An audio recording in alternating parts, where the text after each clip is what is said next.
atas nama Yusnian, Ayu Rahmawati, dan Misha Alifa.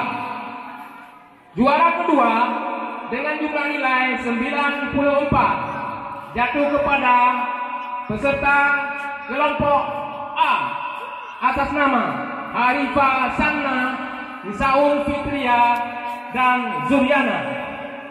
Dan juara pertama dengan jumlah nilai 96 jatuh kepada peserta kelompok B atas nama Raudatul Jannah, Rizka Zahara, Tasha Aulia Ramadhani.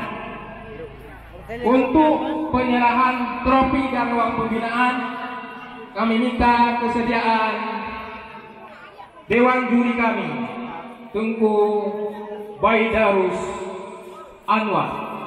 Kepada Tengku Baidarus kami silakan dengan segala hormat.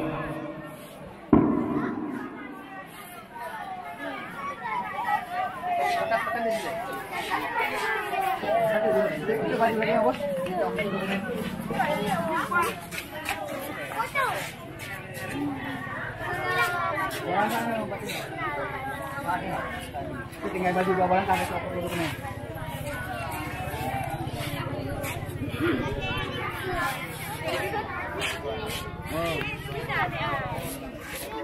Punya nyuk tengah dong.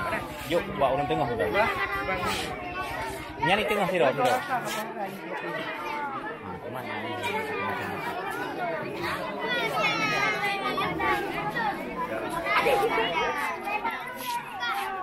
Benar.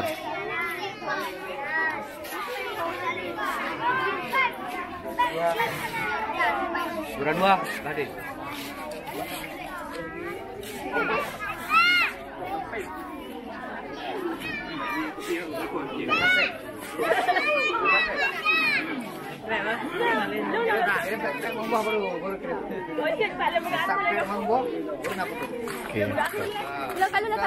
Subscribe bos.